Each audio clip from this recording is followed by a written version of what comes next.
ఈరోజు అంశం ఏంటంటే దేవుడు మన పక్షమున ఉండగా మనకి విరోధి ఎవరు? దేవుడు మన పక్షమున. వాక్యం రోమపత్రిక 8వ అధ్యాయము 31వ వచనం. రోమపత్రిక 8వ అధ్యాయము 31వ వచనం. ఇట్లుండగా ఏమందుము దేవుడు మన పక్షమునుండగా మనకు విరోధి ఎవడు? తన సొంత కుమారుని అనుగ్రహించుటకు వెనుతీయక మన అందరి కొరకు ఆయనను అప్పగించిన వాడు ఆయనతో పాటు సమస్తమును మనకెందుకు అనుగ్రహింపడు? చూడండి ప్రియులారా, ఈరోజు మనకి వచ్చిన వాగ్దానం దేవుడు మనతో మాట్లాడుతూ ఉన్నాడు. నేను కిందటి వారం కూడా చెప్పాను, వాక్యం ప్రకటించబడుతున్నప్పుడు దేవుడు నాతో మాట్లాడుతున్నాడు అనే భావాన్ని మనం కలిగి ఉండాలి. ఇప్పుడు దేవుడు మనతో మాట్లాడుతున్నాడు. దేవుడు నీ పక్షాన్ని ఉన్నాడంట. దేవుడు మన పక్షాన్ని ఉన్నాడు. దేవుడు మన పక్షాన్ని ఉంటే మనకి విరోధి ఎవరు? ఒకసారి ఆలోచించండి. తన సొంత కుమారుని అనుగ్రహించుటకు వెనుతీయని దేవుడు ఆయనతో కూడా సమస్తమును ఎందుకు అనుగ్రహింపడు? సొంత కుమారుని అనుగ్రహించాడంట మనకి. ఎందుకు అనుగ్రహించాడు చెప్పండి? దేవుడు లోకమును ఎంతో ప్రేమించాను. దేవుడు లోకాన్ని మొన్న ప్రేమించాడు. ఎంత అంటే కొలత లేదు. ఎంతో చూడు, దానికి ఏమైనా కొలుతుందా? దేవుడు లోకాన్ని ఎంతో ప్రేమించాడట. కాగా తన అద్వితీయ కుమారాన్ని నామమందు విశ్వాసంతో ప్రతివాడు నశింపక నిత్య జీవము పొందినట్లు ఆయనను అనుగ్రహించాడు. తన సొంత కుమారుని మన కోసం అనుగ్రహించాడు. ఒకసారి ఆలోచించండి. దేవుడు కుమారుడు ఎవరు చెప్పండి? దేవుడు కుమారుడు ఎవరు?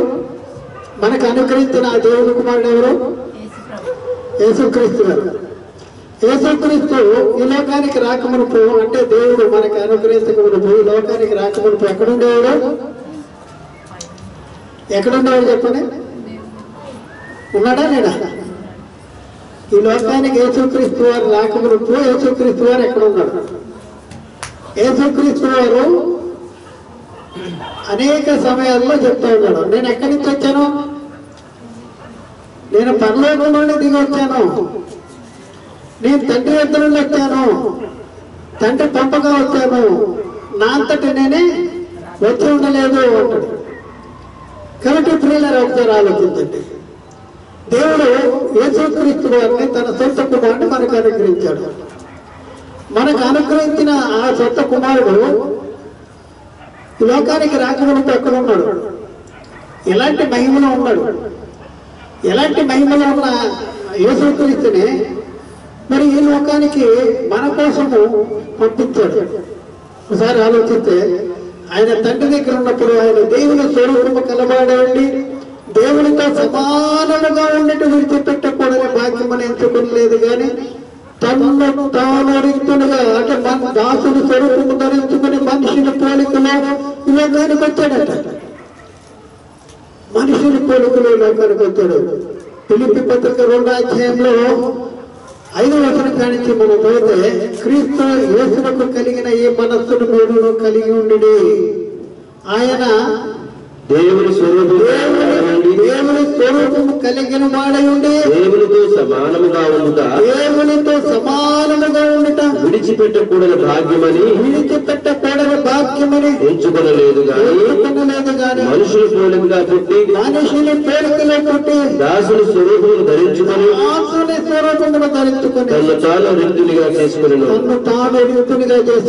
చూడండి ప్రియులారా, దేవుడు యేసుక్రీస్తు వారిని మనకు అనుగ్రహించాడంట. మనకు అనుగ్రహించాడు. ఎందుకంటే మన పాపము నిమిత్తము ఆయనను అనుగ్రహించాడు. మన పాప క్షమాపణ కోసం ఆయన్ని మనకు అనుగ్రహించాడు. ఆయన శిలువ రక్త దారుల ద్వారా మనకు పాప క్షమాపణ అనగా మనకు విమోచన కలగటానికి దేవుడు తన సొంత కుమారుని మనకు అనుగ్రహించాడట. ఎంత మహిమలో ఉన్న యేసుక్రీస్తు వారిని మరి ఇక్కడికి వచ్చేటప్పటికి మనిషిని పోలికలో దాసిని తొలగు ధరించుకున్నాడు. ఎవరి కోసం? ఆయన శిలువలో రక్తాన్ని కార్చాడు. ఎవరి కోసం? మన కోసం, మన కోసం. కాబట్టి ప్రియులారా, ఒకసారి మన కోసం తన సొంత కుమారుని అనుగ్రహించిన ఆ తండ్రి అయిన దేవుడు నీకు కూడా తండ్రి, నీకు కూడా దేవుడే. అలాంటి దేవుడు మన పక్షాన ఉన్నాడు. ఎవరి పక్షాన ఉన్నాడు చెప్పండి? మన పక్షాన. ఈ లోకంలో మనం పరిశీలన చేస్తే 2 శక్తులు పనిచేస్తాం. ఒకటి దైవ శక్తి, 2 అపవాది శక్తి. ఇప్పుడున్న పరిస్థితుల్లో అపవాది మన ఎన్నో రకాలుగా శ్రమ పెట్టాలని ప్రయత్నం చేస్తూ ఉండేటటువంటి పరిస్థితి. దేవుడు కుమారుడు ఈ లోకానికి వచ్చి మనల్ని రక్షించడానికి ఈ లోకానికి వచ్చిన యేసుక్రీస్తు వారిని అపవాది శోధించాడా లేదా? శోధించాడు. మన ఇడిచిపెడతాడా వాడు? ఆలోచించండి. మన ఇడిచిపెడతాడా? లేదంటే మేము ప్రభువు నమ్ముకున్నాం, మాకేం కష్టాలు రావు, శ్రమలు రావు అని అంటారా? వస్తాయి. కానీ ఆ శ్రమలలో దేవుడు మనకి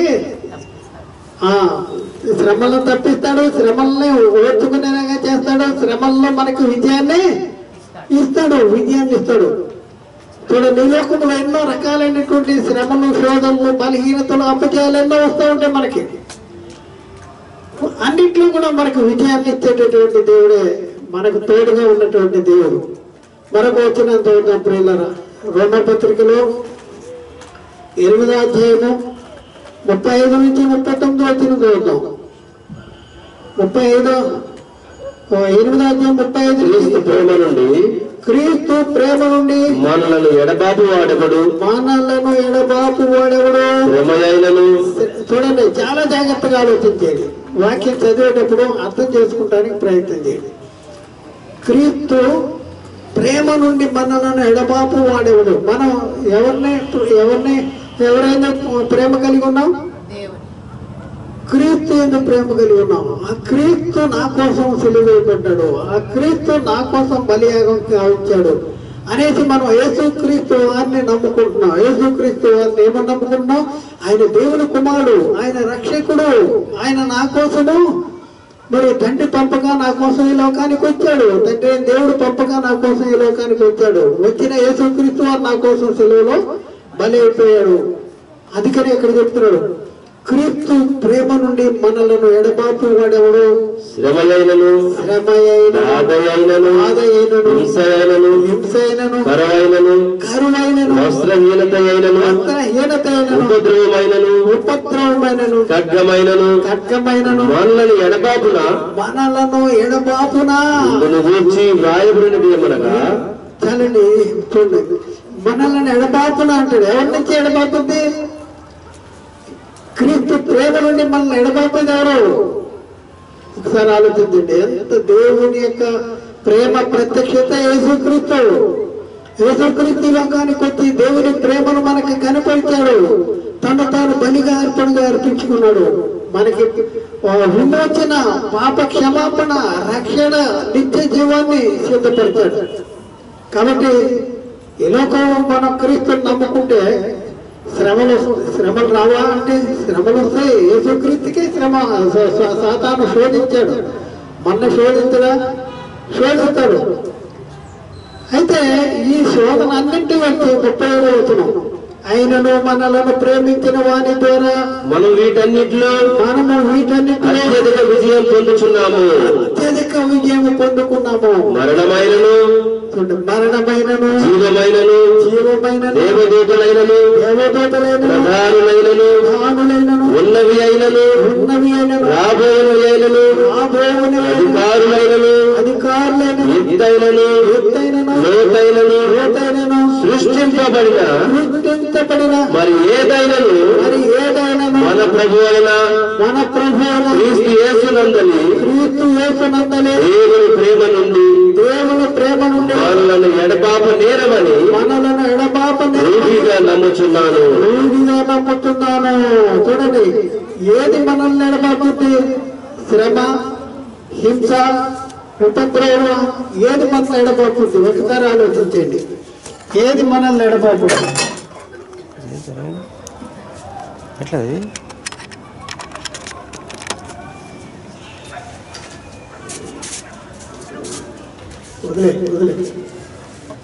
గమనించిన పిల్లరా, మనకి ఎంత ధైర్యము, ఎంత ఆదరణ, ఎంత మరి మరి మనకి ఎంత బలము ఒకసారి ఆలోచించండి. మనకి తోడు ఎవరున్నారు? మనకి తోడు మనకి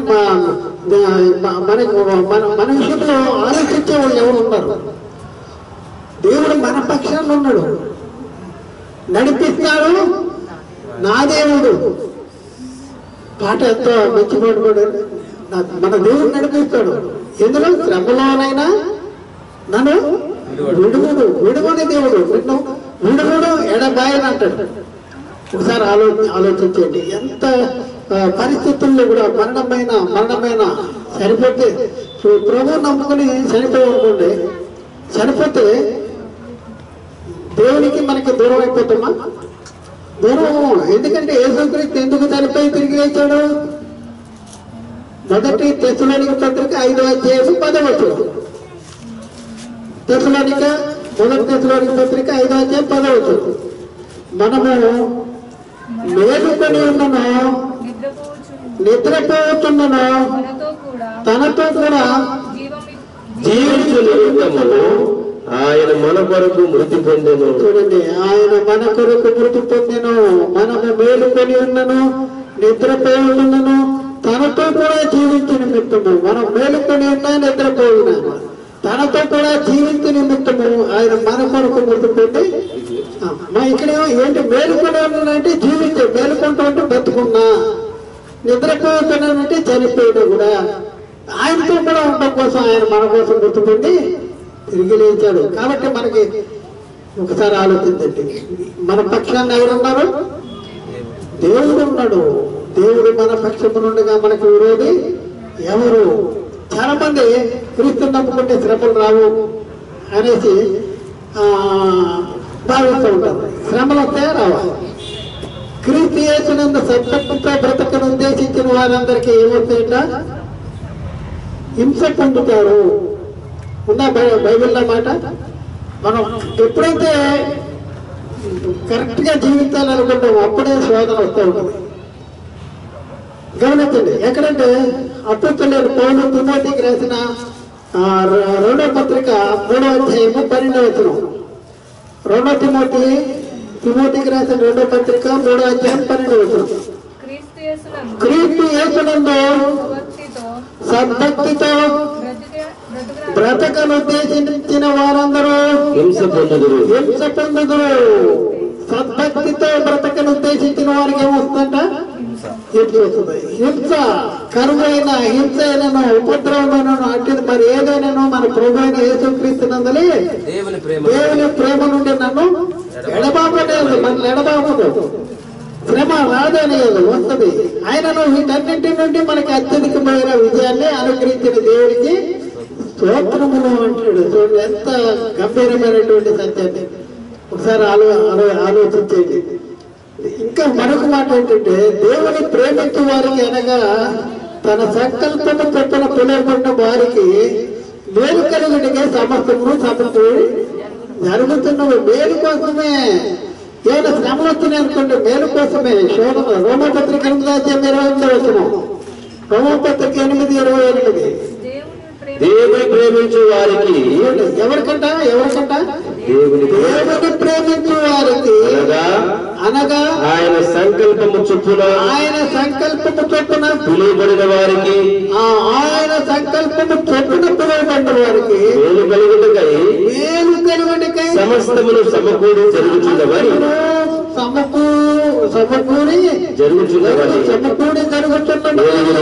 చూడండి, మనం దేవుని ప్రేమించి దేవుళ్ళో మనం ఉన్నాం అనుకోండి, క్రీస్తు యేసులో భక్తితో జీవించాలనే ఉద్దేశం కలిగి ఉన్నాము. అలాంటప్పుడు ఏ జరుగుతుంది?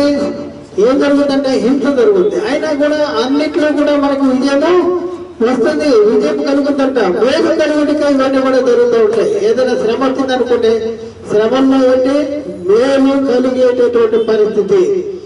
ఎందుకు అంటే క్రీస్తు మహిమ బయలుపరచబడినప్పుడు మహానందం అనేది ఏంటంటే ఆయన వచ్చినప్పుడు మనకు తేబడి కృప విషయంలో మనం ఎంతో ఆనందించేటటువంటి ఒక క్షణాన్ని మనం తోడబోతున్నాం. పేతురు రాసిన మొదటి పత్రిక 4వ అధ్యాయము 12 నుండి 14 వచనం. పేతురు రాసిన మొదటి పత్రిక 4వ అధ్యాయము 12 నుంచి 14 వచనం. ప్రియులారా మిమ్మల్ని శోధించుటకు మీకు కలుగుతున్న అగ్ని వంటి మహాశ్రమను గురించి మీకేదో ఒక వింత సంభవించినట్లు ఆశ్చర్యపడకుడి. ఎలాంటి శ్రమలంట? అగ్ని వంటి మహాశ్రమలు కలుగుతుంటే అయినా కూడా మీరు ఆశ్చర్యపడద్దు. క్రీస్తు మహిమ ఇక్కడ చూడండి, శ్రమ పొందుతున్నావా? అయితే నీకు ఏంటి వస్తుంది? క్రీస్తు మహిమ బయలుపరచబడినప్పుడు మీరు మహా ఆనందముతో చూడండి, సంతోషించు నిమిత్తము మహానందముతో సంతోషించేటటువంటి సందర్భం రాబోతుంది. క్రీస్తు నామము నిమిత్తము మీరు నిందల పాలైన మహిమ తోడిపోయిన ఆత్మ అనగా దేవుని ఆత్మ మీ మీద నిలుచుతున్నది కనుక మీరు ధన్యులు. మనం ధన్యులు అంటాం. ఓర్చుకోవాలి, శ్రమల్లో ఓర్చుకోవాలి, సహించాలి. యేసుక్రీస్తు ఎలాంటి పరిస్థితుల్లో ఆయన జీవించాడు ఒకసారి ఆలోచిస్తే. యేసుక్రీస్తు ఉన్నాడు నక్కలకు ఒరీలు ఉన్నవి, ఆకాశ పక్షులకు ఊళ్ళు ఉన్నవి, మనిషి కుమారుడికి తలవాల్చుకుంటూ స్థలము లేదు. చూడండి ఎలాంటి పరిస్థితుల్లో జీవించాడు. అయినా కూడా దేవుడు క్రీస్తుని మృతుల్లోండి లేపాడు. క్రీస్తుని మృతుల్లోండి లేపి సమస్తమైన అధికారం కంటేను ఆధిపత్యం కంటేను ప్రతి నామం కంటే కూడా ఆయన అధికంగా ఇచ్చి తన కుడిపార్శాన కూర్చోబెట్టుకున్నాడు.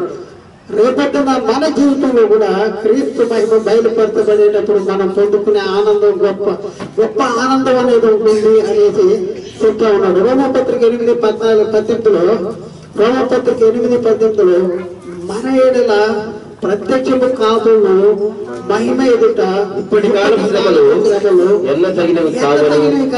మహిమ అంటే మహిమ మన ఏడల ప్రత్యక్షము కాబోయే మహిమ అంటే యేసుక్రీస్తు ప్రత్యక్షమైనప్పుడు మన ఏడల ప్రత్యక్షము కాబోయే మహిమ ఎదుట ఇప్పటి కాలపు శ్రమలు ఎన్నతైనవి కాదు. ఇది చాలా సింపుల్ అనమాట. అంత గొప్ప మహిమ మనం పొందబోతున్నాము. కాబట్టి ప్రియులారా ఒకసారి ఆలోచించండి. కాబట్టి మనం ఏం చేయాలి? నానా విధమైన శోధనలు వస్తాయి, రావని కాదు. శ్రమలు, శోధనలు, అభిజయాలన్నీ వస్తూ ఉంటాయి. వచ్చినప్పుడు ఏం చేయాలి? మహానందంగా మనం ఎంచుకోవాల్సిన అవసరం ఉంది. పేతురు రాసిన మొదటి పత్రికలో 1వ అధ్యాయము, పేతురు రాసిన మొదటి పత్రిక 1వ అధ్యాయము 6-7 వచనాలు చూద్దాం. ఇందువలన మీరు మిక్కిలి ఆనందించుతున్నారు కానీ అవసరమును బట్టి చూడండి ఏంటంటే అవసరమును బట్టి నానా విధములైన శోధనల చేత ప్రస్తుతము కొంచెము కాలం ఎంత కాలము? ప్రస్తుతము కొంచెం కాలం. ఈ లోకంలో జీవించే కాలం ఎంతకాలం? కొంచెం కాలం. పరలోకంలో జీవించే కాలం యుగ యుగాలు పొందబోయే మహిమ ప్రస్తుతము కొంచెం కొంచెం కాలము మీకు దుఃఖము కలుగుతున్నది. నశించిపోయే సువర్ణము. చూడండి ఇక్కడ చెప్తున్నాను, నశించిపోయే సువర్ణము అగ్ని పరీక్ష వలన శుద్ధపరచబడుతున్నది. సువర్ణము ఎలా శుద్ధపరచబడుతుంది? అగ్ని పరీక్ష. దానికి కూడా ఒక పరీక్ష ఉంటుంది. అగ్నిలో ఏం చేస్తారు? దాన్ని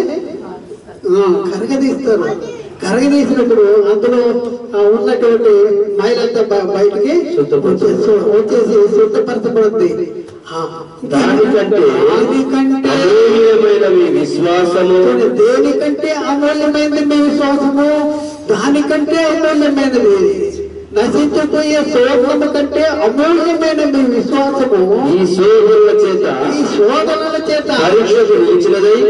శోధనలలో ఏం జరుగుతుంది? మనకి పరీక్ష అన్నమాట. శోధనలో పరీక్ష సంవత్సరంతా చదివిన ఒక విద్యార్థికి సంవత్సరాంతా ఆఖరిలో ఏం పెడతారు చెప్పండి? ఎగ్జామ్ పెడతారు, పరీక్షలు పెడతారు. మొన్న 10th క్లాస్ వాళ్ళకి కొంతమందికి రిజల్ట్ వచ్చేసింది కదా, రిజల్ట్ వచ్చింది. పరీక్ష ఆ పరీక్షలో మనం నిలవాలంట. దానికంటే అమూల్యమైనది ఈ శ్వాసము, ఈ శోధనల చేత పరీక్షకు నిలిచినదై యేసుక్రీస్తు ప్రత్యక్షమైనప్పుడు మీకు మెప్పును మహిమయు కలుగుటకు కారణమగును. చూడండి, మెప్పు మహిమ ఘనత కలుగుటకు కారణం అంట.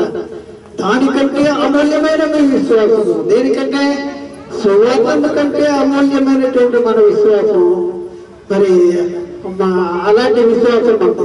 కాబట్టి ప్రియులారా, ఈ విశ్వాసానికి కలిగేటటువంటి పరీక్ష ఏంటి? మన విశ్వాసం కలిగి ఉన్నామా లేదా అనేది ఎలా తెలుస్తుంది?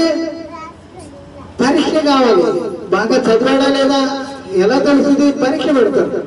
కాబట్టి దానికంటే అమూల్యమైన మీ విశ్వాసము ఈ శోధనలకు నిలిచినదై యేసుక్రీస్తు ప్రత్యక్షమైనప్పుడు మీకు మెప్పు మహిమ ఘనత కలుగుటకు కారణమగును అంటాడు.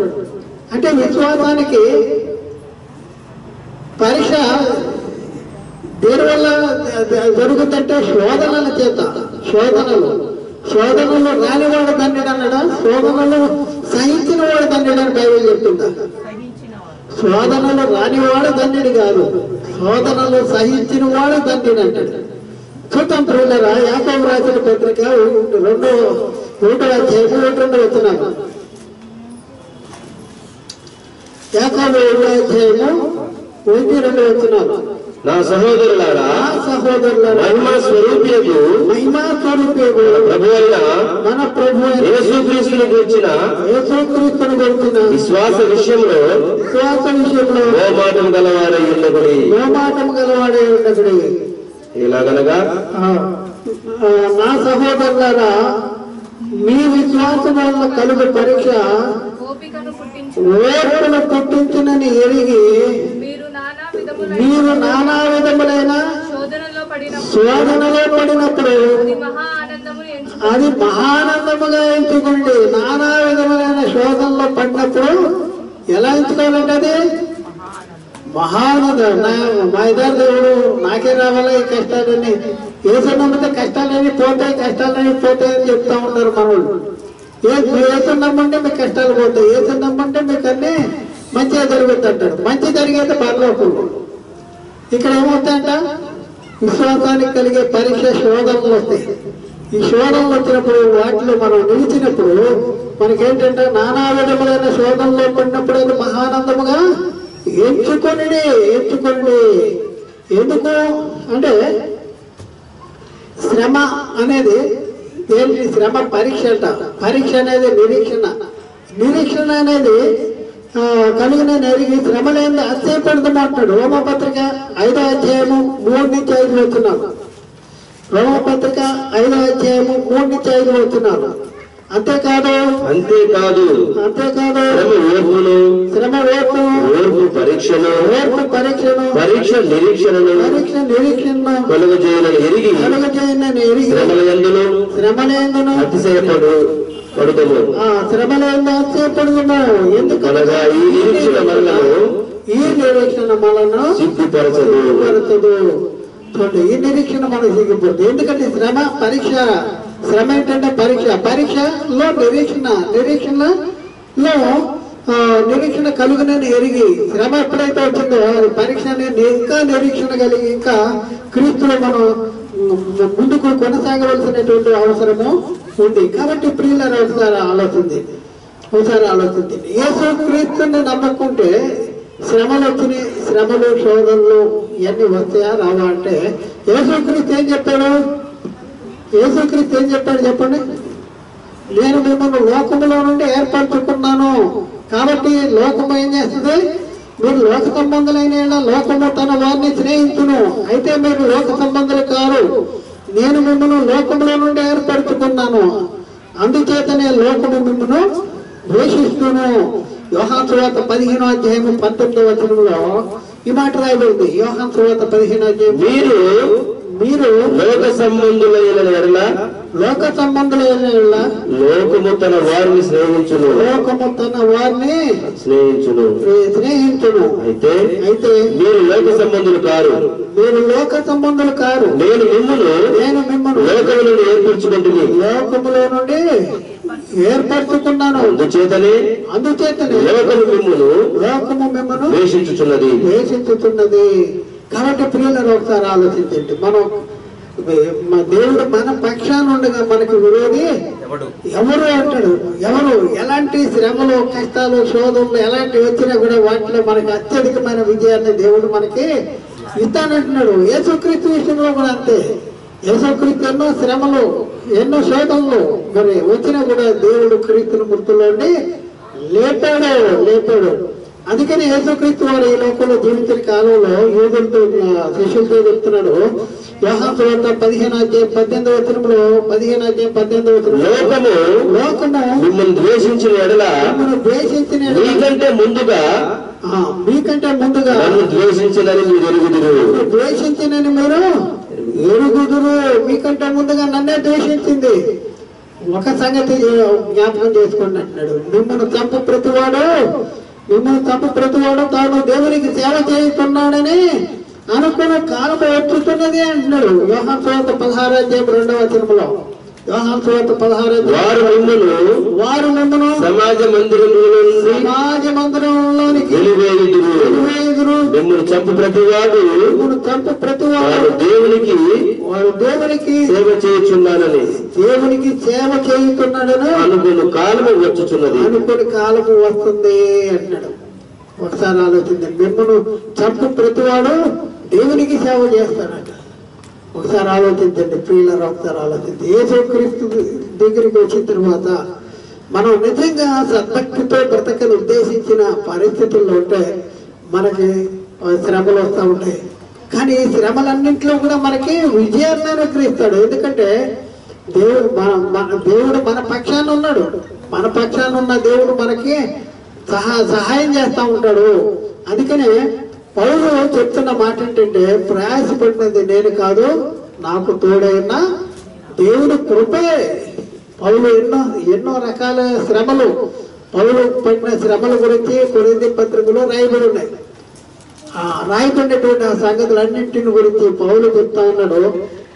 కొరింథీ పత్రిక, మొదటి కొరింథీ పత్రిక 15వ అధ్యాయము 10వ వచనంలో, అయినను నేనేమై ఉన్నానో అది దేవుని కృప వలన అయి ఉన్నాను, మరియు నాకు అనుగ్రహించబడిన ఆయన కృప నిష్ఫలము కాలేదని వారందరికంటే ఎక్కువగా ప్రయాసపడినది నేను కాదు, నాకు తోడైన దేవుని కృప మరి మనకి తోడుగా ఉంటుంది.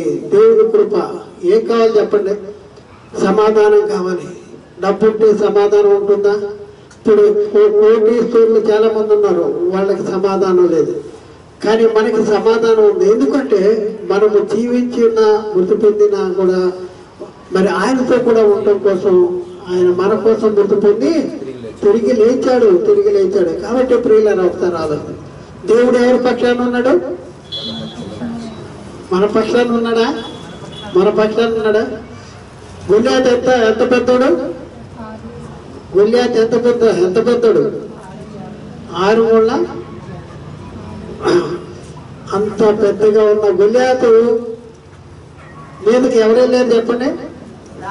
దావీదు వెళ్ళాడు. దావీదు వెళ్తే వీళ్ళందరూ అంటారు, నీకు అసలు యుద్ధం రాదు, నువ్వు ఆడి మీద ఎందుకు వెళ్తావంటే దావీదు ఏమన్నాడు చెప్పండి? ఒక మాట అన్నాడు. చూడండి,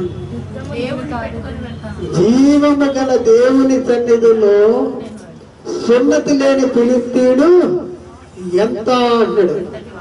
నా సన్నిధిలో ఫిలిష్తీయుడు ఎంత అనలేదు. ఏమంటే జీవము గల దేవుని సన్నిధిలో సున్నతి లేని ఫిలిష్తీయుడు ఎంత. చూద్దాం ప్రియులరా, సమయాలు మొదటి గ్రంథంలో 17వ అధ్యాయము 24-26 వచనాలు చదువుతాం. ఇశ్రాయేలీయులందరూ ఆ మనిషిని చూచి భయపడి చూడండి, ఇశ్రాయేలీయులందరూ గొల్లియాతును చూసంట మిక్కిలి భయపడ్డారు. మామూలు భయపడరు కదా, మిక్కిలి భయపడ్డారంట, పారిపోయారు. పారిపోయినప్పుడు ఏమైందంట, ఇశ్రాయేలీయుల్లో ఒకడు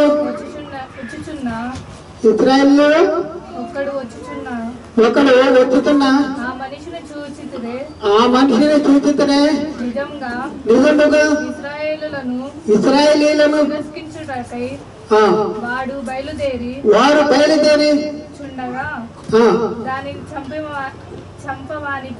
వారిని చంపవానికి రాజు బహుగా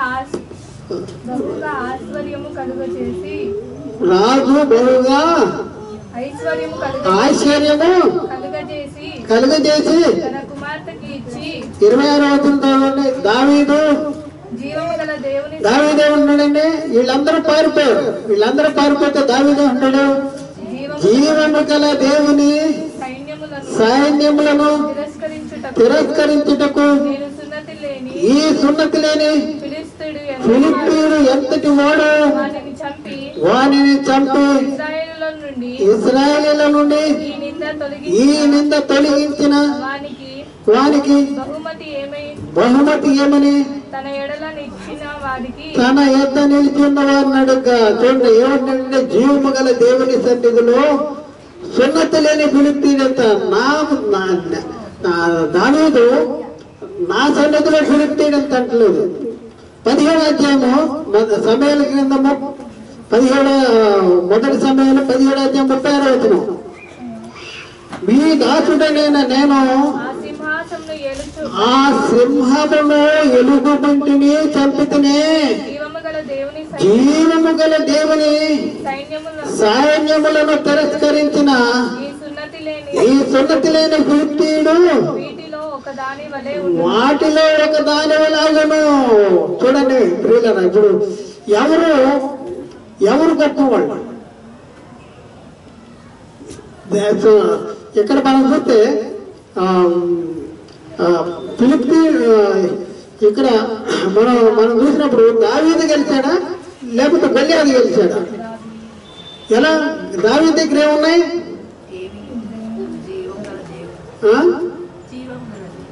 దావీదు కత్తి పట్టుకెళ్ళాడా? దేని పట్టుకెళ్ళాడు? ఒడిశాలో ఒక రాయి పట్టుకెళ్ళాడు. ఒక దెబ్బ కొట్టేటప్పటికి పడిపోయాడు. వాని కత్తితోనే వాని తలనరికేశాడు. కాబట్టి ప్రియులను ఒకసారి ఎందుకు మరి మనకి మనకు తోడు ఉన్నాడా లేడా? దేవుడు మన పక్షాన ఉంటాడు. మనం ఎప్పుడైతే సద్భక్తితో బ్రతకని ఉద్దేశిస్తున్నామో దేవుడు ఎవరి పక్షాన ఉంటాడు? మన పక్షాన ఉంటాడు. మన విడిచిపెట్టడు. నిన్ను విడుగును ఎడబాయను అంటాడు. మిమ్మల్ని విడుగును ఎడబాయను అంటాడు. కాబట్టి ప్రియులరా, మరి ఒకసారి ఆలోచించండి, దేవుడు మనకి ఏం సిద్ధపరిచాడు? మనం ఆయన ద్వారా జీవించినట్లు దేవుడు తన అద్వైత కుమారుని లోకంలోనికి పంపించాడు. దేవుడు తన సొంత కుమారుని మనకు అనుగ్రహించాడు. తన సొంత కుమారుని అనుగ్రహించే దేవుడు ఆయనతో పాటు సమస్తమును మనకి ఎందుకు అనుగ్రహించాడు? ఒకసారి ఆలోచించండి. మనము దేవుని ప్రేమించామా? దేవుడు మన ప్రేమించాడా? దేవుడు మన ఎప్పుడు ప్రేమించాడు చెప్పండి? మనం ఎప్పుడు ప్రేమించాడు? మనం లేనప్పుడు మన ప్రేమించాడు. ఈ జగత్తుకి పునాది వేయబడక మునిపే దేవుడు యేసుక్రీస్తులో మనల్ని తన కుమారులుగా కావాలని కోరుకున్నాడు కనుక ఈ లోకాన్ని కలిగజేశాడు. ఈ లోకంలో మనల్ని మరి సుభించాడు. కాబట్టి ప్రియులను ఒకసారి ఆలోచించండి. ఆయనే మనల్ని ప్రేమించను. ఆయనే మనలను ప్రేమించిన కనుక మనము ప్రేమించుతున్నాము. ఆయన మన నిమిత్తము ప్రాణము పెట్టిన గనక దీనివల్ల ప్రేమ ఏంటిదో మనము గ్రహిస్తున్నాము. ఆయన మన కోసం ప్రాణం పెట్టాడు. ఎప్పుడు పెట్టాడు? మనం ఎక్కువ బలహీనమై ఉండగానే క్రీస్తు యుద్ధకాలం ముందు భక్తిహీనుల కోసం చనిపోయాడు. కాబట్టి ప్రియులను ఒకసారి ఆలోచించి ఎలాంటి పరిస్థితుల్లో ఇప్పుడు మనం ఎలాంటి పరిస్థితుల్లో మన ఆలోచన ఉంది? మన ఆలోచన మరి ఎలాంటి పరిస్థితుల్లో ఉంది? దేవుడు మన పక్షాన ఉండగా మనకు విరోధి ఎవరు శ్రమ అయినను, హింస అయినను, కరువు అయినను, ఉపద్రవమైనను అటు మరేదో నేను కూడా మన ప్రభు అయిన యేసుక్రీస్తునందలి దేవుని ప్రేమ నుండి మనను ఎడపాపనేరు. చాలా మంది నాకెందుకు ఈ కష్టాలు వస్తున్నాయి, నాకెందుకు ఈ బాధలు వస్తున్నాయి ఏంటి అనేసి మరి నేను ప్రభు నమ్ముకున్నాను గనక మరి ప్రభు నమ్ముకున్నాను అయినా కూడా నాకు కష్టాలు ఎందుకు వస్తున్నాయి అనేటి ఆలోచన కలిగి ఉంటారు. కానీ బైబిల్ ఏం చెప్తుంది? క్రీస్తు యేసునందు సద్భక్తితో బ్రతకను ఉద్దేశించిన వారందరూ హింసించబడతారంట. ఎందుకంటే సువర్ణము కంటే నశించే సువర్ణము అగ్ని పరీక్ష ఉన్న స్వతపరచబడుతుందంట. దానికంటే అమూల్యమైన మీ విశ్వాసము శోధనల చేత పరీక్షకు నిలిచినదయ్యి అంటున్నాడు. శ్రమ పరీక్ష నిరీక్షణ కలిగిన మనం శ్రమల్లో మహానందం కలిగి ఉండాలి.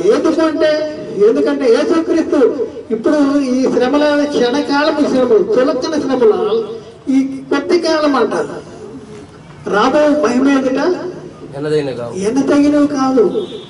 అంత గొప్ప మహిమను దేవుడు మనకి యేసుక్రీస్తు ద్వారా సిద్ధపరిచాడు. దేవుడు నీతో ఉన్నాడు, దేవుడు మన పక్షాన ఉన్నాడు, దేవుడు మనకు సహాయం చేస్తాడు. కానీ శ్రమలు వస్తాయి. కానీ ఆ శ్రమల్లో ఏం చేయాలి? మనం మహానందంగా ఎంచుకోవాలి, శ్రమను సహించాలి, శ్రమలు ఓర్చుకోవాలి. మరి ఎలాంటి శ్రమలు వచ్చినా కూడా దేవుడు మన విడిచిపెడతాడా? చెప్పండి. నడిపిస్తాడు. నా దేవుడు శ్రమలోనైనా నన్ను వీడుడు. ఎందుకంటే దేవుడు మన పక్షాన్ని ఉండగా మనకు విరోధేవుడు. ఎలాంటి శ్రమలు వచ్చినా కూడా, ఎలాంటి కష్టాలు వచ్చినా కూడా మనకి మన విడిపించేటటువంటి దేవుడు. కాబట్టి ప్రియులను ఒకసారి ఆలోచించండి. నాకు ఏంటి శ్రమలు వస్తున్నాయి అనేసి మరి బాధపడేటటువంటి పరిస్థితి ఉంది. నేను ప్రభువుని నమ్ముకున్నాను కదా, ఎందుకు నాకు సమస్యలు ఉన్నాయి, ఎందుకు నాకు కష్టాలు ఉన్నాయి, ఏంటి నా సొంత వాళ్ళని నన్ను హింసిస్తున్నారు, లేకపోతే నన్ను బాధపడుతున్నారు, నాకు శ్రమల్లోకి తీసుకెళ్తున్నారు అనేసి ఆలోచన మరి చాలా మంది కలిగి ఉంటారు. కాబట్టి ప్రియులారా, ఇలాంటి శ్రమలు వచ్చినప్పుడు మనం ఏం చేయాలి? శ్రమల్లో ఓర్పు ఉండాలి. ఓర్పు ఏంటంటే నిరీక్షణ కలిగిన ఎరిగి శ్రమల్లో మహానందం కలిగి ఉండాలి. కాబట్టి మరి మన పక్షాన ఎవరున్నారు? ఒకసారి ఆలోచించి, మన పక్షాన ఎవరున్నారు? ఉన్నారా? దేవుడు ఉన్నాడా? నమ్ముతున్నాం. దేవుడు మన పక్షాన ఉన్నాడు. దావీదు అన్నాడు, నా పక్షాన ఎవరున్నారు అన్నాడు? జీవము గల దేవుడు ఉన్నాడు నా పక్షాన. సున్నతి లేని ఫిలిష్తీ చెప్తాడు. ఈ శ్రమలన్నీ కూడా సున్నతి లేని ఫిలిష్తీ సంబంధమైనవి. కాబట్టి ప్రియులారా, ఒకసారి ఆలోచించండి. మనం ధైర్యంతో ఉండాలి. అపవాదిని ఎదిరించండి, దేవుని ఎద్దకు రండి, అప్పుడు వాడు మీ ఎద్దు నుండి పారిపోతాడు. మనం ఎక్కడ రావాలి చెప్పండి? దేవుని దగ్గర రావాలి. మన జీవితంలో మరి వాక్యాన్ని చదువుతున్నామా? వాక్యాన్ని చదువుకోవాలి. ప్రతిరోజు వాక్యాన్ని చదవాలి. ప్రతిరోజు ప్రార్థన చేయాలి. సహవాసం ఉండాలి. దేవుడితో సహవాసం ఉండాలి. దేవుడితో మాట్లాడుతూ ఉండాలి. దేవుడు వాక్యం చదువుతూ ఉన్నప్పుడు దేవుడు మనతో మాట్లాడతాడు. ప్రార్థన చేసేటప్పుడు మనం దేవుడితో మాట్లాడతాం. దేవుడితో సహవాసం ఉండాలి. అలా సహవాసం ఉన్నటువంటి పరిస్థితుల్లో యథార్థ హృదయంతో దేవుని ప్రార్థించాలి. చూడండి, ఎలా ప్రార్థించాలి? దేవుడు హృదయాన్ని అంతరంగానే ఎరిగిన దేవుడు కదా. మనుషులతో మాట్లాడినట్టు మనం లోన కొన్ని మాటలు చేసుకుని బయటికి మాట్లాడేటటువంటి పరిస్థితి. లోనేమో కోపం ఉంటుంది, బయట ఏమో తీగా మాట్లాడతాం. కానీ దేవుడి దగ్గర అలా కుదరదు కదా. ఎలా ప్రార్థించాలి? దేవుడి దగ్గర నమ్మకంగా ఉండాలి, యథార్థ హృదయంతో ఉండాలి, విశ్వాసత కలిగి ఉండాలి. కాబట్టి ఆలోచించేయండి ప్రియులారా, దేవుడు మనకు తోడు ఉండాలా? దేవుడు మన పక్షాన ఉండాలంటే మనం ఏం చేయాలి? శ్రమలు వచ్చినా కూడా, శోధనలు వచ్చినా కూడా మనం ఏం చేయాలి? మనం ధైర్యంతో మరి మన ప్రభునందు మనం విశ్వాసం కలిగి ఉండవలసినటువంటి వారంగా ఉన్నాం. కాబట్టి ఆలోచించేయండి, అర్థం చేసుకోండి. దేవుడు నా పక్షాన ఉన్నాడు అనేసి ఎంతమంది మరి చెప్పగలరు? దేవుడు నా పక్షాన ఉన్నాడు, దేవుడు మన పక్షం ఉండగా మనకి విరోధి ఎవరు లేరు అనిపిస్తుంది. అలా అనిపిస్తుంది. కానీ ఇవన్నీ తొలకన శ్రమలు అంట. రాబో మహిమ ఏదంటే ఇప్పటి కాలపు శ్రమలు దగ్గర కాదు. ఎన్ని శ్రమలు వచ్చినా కూడా ఆ శ్రమల ఎందు కానీ ఇరుకుల ఎందు ఇబ్బలందులు మరి ప్రతి దాంట్లో కూడా మనకి జయాన్ని అనుగ్రహించేటటువంటి దేవుడు మనకి ఉన్నాడు. కాబట్టి ప్రియులను ఆలోచించండి, అర్థం చేసుకోండి. ప్రభు నమ్ముకున్నా కనుక మా శోధన రావు అనేది కాదు. సద్భక్తితో బ్రతకను ఉద్దేశించిన వారందరూ కూడా హింసించబడేటటువంటి పరిస్థితి ఉంటుంది. మన విశ్వాసము శోధనల చేత నిలిచినదై అంటాడు. విశ్వాసం శోధనల చేత. శ్రమ పరీక్ష అంట. ఇది ఒక పరీక్ష. ఈ పరీక్షలో మనం నిలవాలి. మన పక్షాన్ని ఎవరున్నారు? మన తండ్రి ఉన్నాడు, దేవుడు ఉన్నాడు. దేవుడు మన పక్షం ఉండగా మనకి విరోధం ఎవరు లేరు. అయితే నువ్వు ఏం చేయాలి? దేవుడిని విడిచిపెట్టకూడదు, వాక్యాన్ని చదవాలి, ప్రార్థన చేయాలి. కాబట్టి ఆలోచించండి, మరి ఎంతవరకు మనం దేవుడు నా పక్షాన్ని ఉన్నాడు అనే ఒక నమ్మకం కలిగి ఉన్నాము ఒకసారి ఆలోచించండి. బైబిల్ చదువుతున్నామా? రోజు చదువుతున్నారా? రోజు చదవాలి బైబిల్. అన్నం 3 పూటలు తింటున్నామా? 2 పూటలు అన్నం తింటాం, 1 పూట టిఫిన్ తింటాం. అలాగే మన బైబిల్ని బాగా చదవాలి. ఎందుకంటే ఈ బైబిల్ వాక్యం అనేది దేనికి ఆహారం? ఆత్మకాహారం. ఆత్మకాహారం. శరీరానికి ఆహారం 3 పూటలు పెడుతున్నాం, కానీ ఆత్మకాహారం పెట్టట్లా. 1 పూట అన్నం తినకపోతే ఊరుకుంటాం మనం? ఊరుకోం. 1 పూట అన్నం ఈ పూట తినకపోతే పర్లేదు అనుకుంటామా? అనుకోం. అయ్యో టిఫిన్ తినలేదు, అయ్యో అన్నం తినలేదు అంటాం. మరి అయ్యో బైబిల్ చదవలేదు అనుకుంటావా అని ఎప్పుడైనా ఆలోచన వచ్చిందా? కాబట్టి ప్రియులను ఆలోచించండి. మనం ఎప్పుడైతే మన ప్రభువులో ఉన్నామో ప్రభు మన పక్షాన ఉంటాడు. మనం దేవుడిలో ఉన్నామో దేవుడు మన పక్షాన ఉంటాడు. కాబట్టి మన పక్షాన ఉన్నవాడు ఎదుటివాని కంటే కూడా గొప్పవాడు. దేవుడు మన పక్షంలో ఉండగా మనకు విరోధి ఎవరు లేరు. కాబట్టి ధైర్యం కలిగి ఉండాలి. శ్రమలు వస్తాయి, కష్టాలు వస్తాయి, శోధనలు వస్తాయి, ఇరుకులు వస్తాయి, ఇబ్బందులు వస్తాయి. అన్నిట్లో కూడా మనకు విజయాన్ని, వీటన్నింటికి కూడా అత్యధికమైన విజయాన్ని అనుగ్రహించిన దేవుడికి స్తోత్రములు. కాబట్టి దేవుడు మన పక్షాన ఉన్నాడు. మనకేమీ భయం లేదు. ఆ కొత్త విశ్వాసంలో కొనసాగాలి. అలాంటి స్థిరమైనటువంటి విశ్వాసాన్ని దేవుడు మనకి అనుగ్రహించును గాక.